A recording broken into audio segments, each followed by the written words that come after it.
You know, before I begin, there was someone who greeted me today who said I had an accent, and I don't know what she's talking about, so I'll let you judge. Well, good afternoon, and I want to thank the Chamber for organizing this event and providing Citrus College with the opportunity to share with you some of the highlights of Citrus College. It's inspiring to hear about our K through 12 districts and the great work they're doing. Let's hear it for our two superintendents.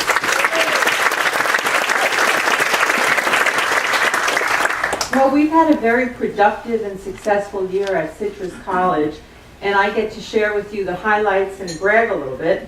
I'd like to first begin by thanking our Board of Trustees for their leadership, and with us today is our Board President, Dr. Rasmussen.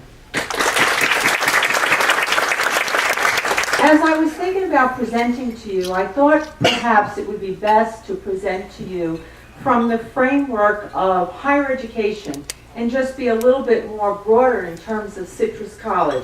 I was thinking about our student success stories, the new institutional milestones we've achieved this year, and our various recognitions. But then I thought about what's given us a challenge this year. What are our challenges? Why are we putting certain strategies in place? And what outcomes are we achieving? So to give you a broader sense of what's going on, I'd like to just take a moment to spotlight nationally and statewide what's happening. 40% of American college students ever graduate. Not good. Currently, the United States, it's a good thing it's not the Education Olympics, currently the United States ranks last of 18 countries in terms of the degrees awarded. That's sad.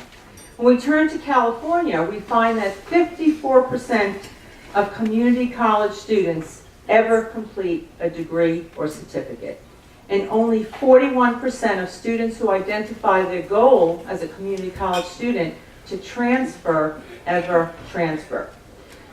Actually, what occurred is in 2010, President Obama, looking at the statistics of the United States in terms of higher education outcomes, had a call to action and called upon our nation's community colleges, universities to increase graduation rates by the year 2020. And I'm really proud and pleased to say that it was a group of students at Citrus College, our honor students, the Phi Theta Kappa students, who came to me and said, Dr. Perri, there's a national call from our president. Shouldn't we do something about it? And I said, what would you like to do? And they said, why don't we become a college of completion? Why don't we get faculty, staff, students, the Board of Trustees, and our community to support us in being a college of completion, a college that really pushes students toward their educational goals? Well, they said it all when they got up and asked our faculty in 2012 to sign a petition to become a college of completion and do business differently at Citrus College and aim all of our activities and efforts toward completion. Well, we're a college of completion. We all signed a pledge. But what we decided to do is to take this seriously and address it from the perspective of knowing what we're doing. So first and foremost, over the last year, we've started to review all the literature on completion, all the outstanding studies that have been done, all the models that have been put in place leading to college completion. What works? What doesn't work? We identified, article after article after article that we read, we identified 3 major barriers to college completion. I'd like to share them with you. First and most critical were the alarming statistics on the number of underprepared students entering higher education. Nationally, 75% of students entering a community college need developmental education. What that means is when they come to the community college and test in, they're testing in below college level in math, reading, and English. A big challenge, 75% nationally. We looked at the statistics at Citrus College. We tracked the 2006 cohort. 83% of the students coming to Citrus in 2006 tested in below college level. Do we have our hands full? That's the first barrier, underprepared students. Secondly, we identified from the literature the next barrier, undirected students, unguided students. Many students come to the community college and don't have a sense of what their academic or career goals are. They'll take this class, psychology one semester, next semester they're taking history, then they want to be a dental assistant, then they want to be a nurse, then they want to be a psychologist. By year 6, they still haven't graduated. So this is a major problem, a student that comes to the community college with no sense of an educational direction or career goal. Interestingly, the research has shown that if students go into a program or a major in their first year, they're twice as likely to graduate from that program than students who don't enter a program until their second year. The third major factor that we found, and we're looking at it at Citrus, is the unengaged student. The student who comes to the college, takes their classes, and leaves. Nothing beyond the classroom experience, doesn't stay at the college, doesn't do any of the services, academic or support services. So what we decided to do is to really look at Citrus College from the perspective of these 3 barriers and try to address them with support services, academic services, new programs, and really focus the college on being a college of completion and focusing in on those students that come to Citrus College with the purpose of earning a degree and or transferring. So we've refocused Citrus College. First and foremost, first thing that happened is our college foundation got on board and established the President's Circle with the goal and aim of raising funds to support us in putting innovative strategies in place. And our director's here today, Chris Garcia. I want to thank Chris for her efforts. In taking a look at the 3 barriers, I thought I would share with you some of the innovative strategies we put in place over the last year or 2 that are working. First and foremost, in terms of the underprepared students, our faculty have gotten together and developed a new curriculum in English. It's not the same anymore. It's the accelerated curriculum. Students come into the English department, test in English and reading. They used to have to take 18 units before they could get through the sequence of pre-collegiate courses, then collegiate courses. It's now been fast-tracked. It's a 6-unit class that takes them from underprepared to college level. The pass rates have gone up significantly. We track everything by statistics, so the accelerated curriculum is working. We've put in place a writing cafe. It's not Starbucks, but it's a writing cafe. Students can get help with essays, class projects, any writing assignment. Doesn't matter if it's an English class, it could be a math class, a history class, sociology. If you need to write an application, a paper, go to the Writing Cafe and you'll have help with your assignment. Results have shown that the students who go to the Writing Cafe have higher pass rates in all of their classes. Something new that we've instituted at Citrus College with support from external funding is called Supplemental Instruction. Not every student learns it and gets it the first time an instructor teaches it in class. Some of them like to basically go over the content again. Go over the content in a less threatening environment. How about sitting with 4 or 5 of your peers and going over what was taught in the class that day with someone who sat in on every class and was there and is going to reteach it that afternoon in case you didn't get it.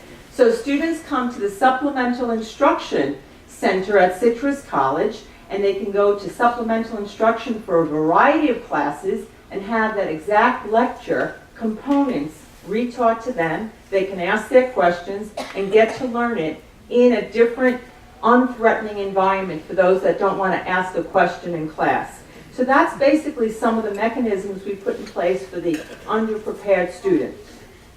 Turning to the undirected student, we're trying to get out there early. We're trying to work with our students, and as you heard today, we're doing many things with middle school students, high school students, trying to give them a sense of what STEM is, science, technology, engineering, mathematics, trying to get out there and meet with their parents.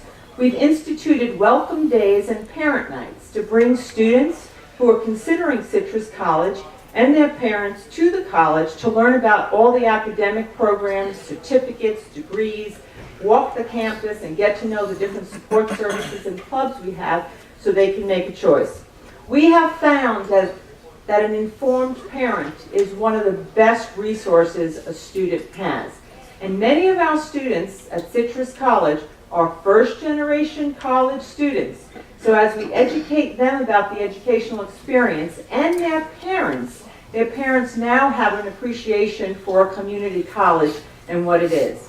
We also instituted a new program called Early Decision, and we're targeting our local high schools and asking our local high school students to make a decision to come to Citrus College. Make the decision early in your senior year, do your orientation and your assessment, come to the parent workshop, and we'll give you priority enrollment. Yes, they get to enroll before everyone else. So imagine being a high school student and getting to pick all of your classes and make up your schedule before the continuing students. The continuing students don't like it, but the high school students do like it. And I know our numbers are up higher and higher, and I know that Glendora High School keeps asking us for more pre-students to come into Citrus, so thank you for that partnership and working with us. Something else that we're doing for our students who need to be more focused and directed, we started group counseling sessions where students get together and can discuss various careers, various programs at the four-year institution in a setting with an academic counselor who can advise them in terms of classes they need to take, jobs that are available, what the job market looks like, and it's done in a group setting where they get to meet peers and get to blend in.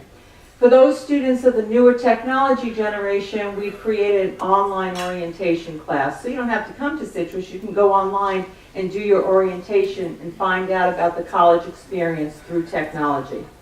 And lastly, to address the unengaged student, the student who hasn't connected to the community college, the student who's perhaps taking a class and leaving every day, we want them to stay on campus. We want them to have a connection. One of the things that we've done is to address it through learning communities. We've put students in cohorts now, and their classes are basically paired together. For instance, students are taking a history class and an ethnic studies class. The same students are enrolled in both classes. The instructors collaborate as part of the learning community, and all of the assignments are basically crossed up so that the project you're doing is for both classes. Try pairing together English and math as a learning community. That's happening right now, and they've been successful. Students in learning communities are passing the classes at higher rates. We've started a student leadership program where we're reaching out to our students and giving them the opportunity outside of class to be part of a leadership program, learn how to improve their speaking skills, learn how to organize a club, work with the club, and just get to know individuals on campus. We've reached out and we've been encouraging our athletes to become scholar athletes, and we put a big emphasis on helping our athletes succeed academically with specific counseling just for them. Really pleased to say our new program called Scholar Baller is growing each year, and this year we had over 100 athletes recognized last Saturday night for a GPA over 3.0 at Citrus College. We're really pleased with that. Whatever it may be, whether they're an athlete, a veteran, whether they want to launch a rocket, or whether they're a technology geek, we have a club for them that we're trying to get them into to connect them to Citrus College. And it's working. As we address these barriers to student completion, we're seeing better statistics. We've had a banner year, and I get to brag a little bit now about some of the statistics with you. Thanks to the support of Prop 30, we were able to add 200 class sections this past year to the schedule, a 23% increase in the class schedule. We've grown in enrollment again. We're up to 13,000 students, a 14% increase this last year. It's our highest enrollment in the last 3 years, so we're coming back from that budget cut. We've had the highest ever amount of degrees awarded in Citrus's history. We awarded 1,508 degrees. The college is going on 100 years old, so we're really pleased to have our highest record. We continue to receive national recognition, and this is a big deal. And I was thinking about the Olympics and how these athletes, as they compete, you see their hometowns waving the little banner from where they are in upstate New York last night and who wins. And I'm imagining our students holding up a sign that says Glendora nationally when we compete. We continue to get national recognition. And it's a big deal because we're a mid-sized community college. We're not one of the community colleges that's 30, 40,000 size in terms of students. We're mid-sized. There's 1,100 community colleges in the nation, and Citrus College makes the top 100 in the nation as ranked by Community College Week in terms of degree completion. Now, these statistics are phenomenal. We're 36th in the United States in the number of degrees awarded to Hispanic students, and that's significant. We're 60th in the nation in the number of degrees awarded to all minority students. We just made a list this year. We're 68th in the nation in terms of degrees awarded to Asian students, and this is a statistic we like. We're 38th in the nation in terms of nursing degrees awarded at community colleges. But it gets better than that. There's a publication called Hispanic Higher Education Outlook, and it ranks the top 50 community colleges in the nation. We are 23 on that list of degrees awarded to Hispanic students in the United States. And for the 4th year in a row, we are a GI-friendly institution because of our Veterans Center and how we reach out to our veterans. But I think something that really says it, and if Citrus is ever going for the gold, it's right now. There is an institute called the Aspen Institute out of Washington, D.C., funded by several different philanthropic organizations. And each year, they recognize a community college for its outcomes. But the way they do it is out of the 1,100 community colleges in the United States, they invite 150 to apply for the $1 million award for excellence. Well, just 2 weeks ago, we received a letter saying Citrus College has been invited to apply for the Aspen Award for Excellence. We are one of 150 in the nation, one of 8 colleges in California, and the only community college in Los Angeles County to be nominated for the Aspen Award. So next year when I come back to you with that $1 million check, and they take our picture in Washington, D.C., we'll be holding up the Glendora, we're from Glendora sign. So we're going to put Glendora on the map nationally even more. I want to just take this opportunity to really thank the members of Glendora for supporting Citrus College, and I want to thank our educational partners, the Chamber, and the city for all you do to support Citrus College. It goes a long way, and I'm really thankful for that. So hats off to you for what you do.